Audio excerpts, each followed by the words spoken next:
Asociaciones vecinales y grupos ecologistas de Baracaldo piden que se paralice el proyecto de tranvía urbano para la ciudad. Ya han presentado alegaciones al gobierno vasco, no sin muchos problemas por el escaso tiempo para hacerlo y las trabas para poder consultar la abultada documentación solo en horario de mañana en el ayuntamiento. Nada más se constituya la nueva corporación, solicitarán una ronda de contactos, porque su pretensión es que se abra exposición pública para que los baracaldeses puedan opinar sobre este costosísimo proyecto. Solo la obra civil absorberá 45 millones de euros y, a su juicio, de escasa rentabilidad social. Y es que si los vecinos, por ejemplo, de Zuazo, están pensando en poder utilizarlo para, por fin, acercarse al centro, hoy por hoy tampoco tienen ningún autobús que se lo permita, ya pueden olvidarse. El recorrido del tranvía, que los colectivos vecinales califican de descabellado, será unidireccional y circular, es decir, circunvalará Baracaldo y llegará todavía a menos barrios que el actual Cabús. Ni siquiera pasará por Cruces. ¿Qué pasa con la zona de Cruces? ¿Qué pasa con los vecinos de Artigabitia, Zuazo, donde nos encontramos, sobre todo de Zuazo, que quieren ir al centro, que hoy en día no tienen posibilidades de transporte urbano?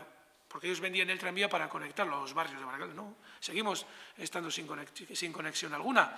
Lo que nosotros pedimos es que se haga un estudio de movilidad, que es otra de las alegaciones que presentamos, que se haga un estudio de movilidad en Baracaldo y de ahí se concluya si hace falta un tranvía o hacen falta autobuses, los que hay o más, o necesitamos autobuses más pequeños, de menor capacidad, que cubran los barrios de Baracaldo, que no podamos desplazar la zona de Zuazo, por ejemplo, a la Rico Plaza en autobús, que no lo hay. Ni siquiera podemos venir, la gente mayor puede venir al centro de salud en autobús, porque no hay conexión, no hay ninguna línea.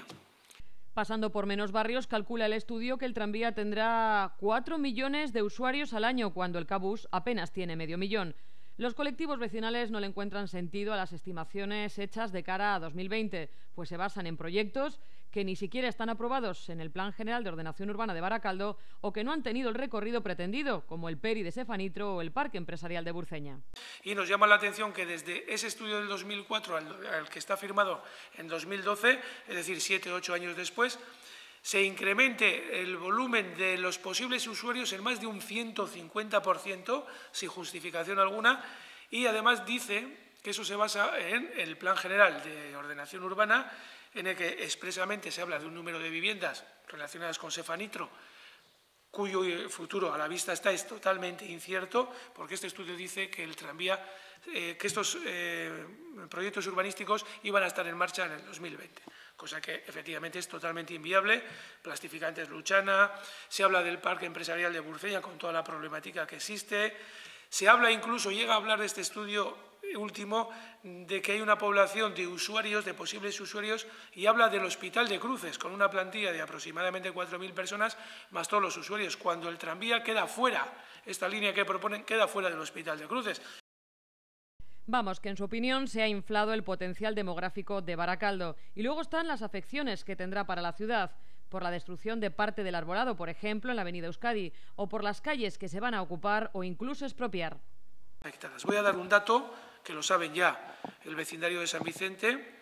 Las casas bajitas, las antiguas casas bajitas que están en el parque, por ahí desdoblan el tranvía, hacen 2 líneas sin ninguna justificación, pasaría por ese paseo peatonal y expropiarían la parte ajardinada que tienen esas casitas delante de sus viviendas, ¿no? Las casas que están en el parque de San Vicente.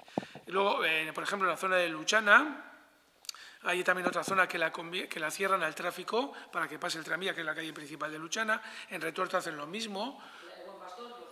El Buen Pastor. En Retuerto hacen lo mismo con Norberto Acebal.